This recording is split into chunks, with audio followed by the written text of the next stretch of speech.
le calcul numérique. Dans cette vidéo, on va voir comment calculer une multiplication dans le cas des nombres relatifs.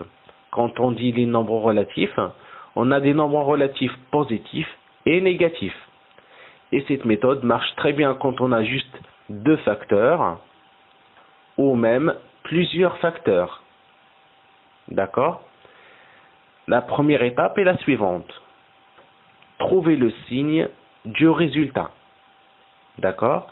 Et la question qu'on doit se poser dans cette étape est combien de nombres négatifs dans la multiplication. D'accord? Si c'est pair, le signe du produit est positif. Si c'est impair, le signe du produit est négatif. Et pour les personnes qui ne comprennent pas encore ce que ça veut dire un nombre pair et impair, vous avez le lien de la vidéo dans la description.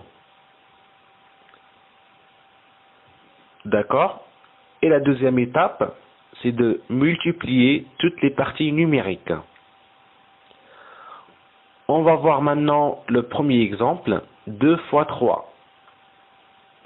La première étape est de se poser la question, on a combien de nombres négatifs? Dans ce cas, on a 0 nombre négatif. 0, c'est un nombre pair. Donc, le résultat est positif. D'accord? La deuxième étape, c'est de multiplier les parties numériques. Donc, on fait 2 fois 3, ce qui fait plus 6. Et en fait, les nombres positifs, quand on les écrit avec le signe plus, c'est pas faux, mais on peut toujours supprimer le signe plus. Donc, on peut juste écrire 6. D'accord? On va voir maintenant le deuxième exemple. Moins 2 fois 3. Donc, on a combien de nombres négatifs? Dans ce cas, on a un seul. On a moins 2. D'accord? 1, c'est un nombre impair. Donc, le signe du résultat est négatif. D'accord? Et la deuxième étape, c'est la multiplication des parties numériques. Donc, on fait 2 fois 3. Donc, on aura ici moins 6. D'accord? On va voir maintenant le troisième exemple. Moins 2 fois moins 3. On a combien de nombres négatifs? Dans ce cas, on a 2. 2, c'est un nombre pair, donc le signe du produit est positif. Maintenant, on va multiplier les parties numériques.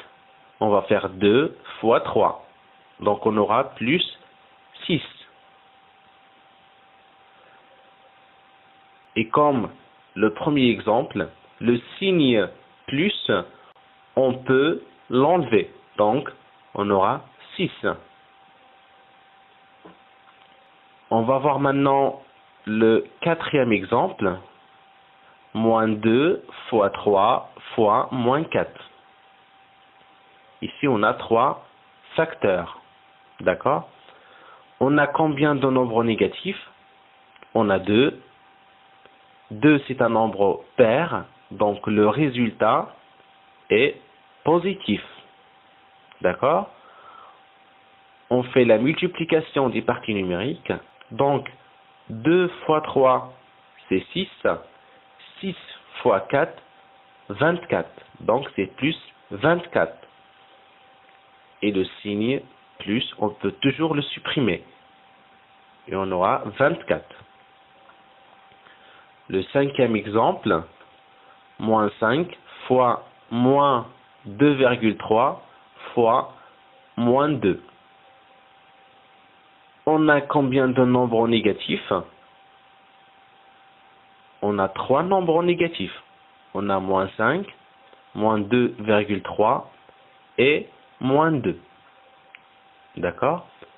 Donc, le signe du résultat est négatif. Pourquoi? Parce que 3 est impair. D'accord? Et maintenant, on va faire la multiplication des parties numériques. 5 fois 2,3 est égal à 11,5. 11,5 fois 2 est égal à 23. Donc on aura ici moins 23.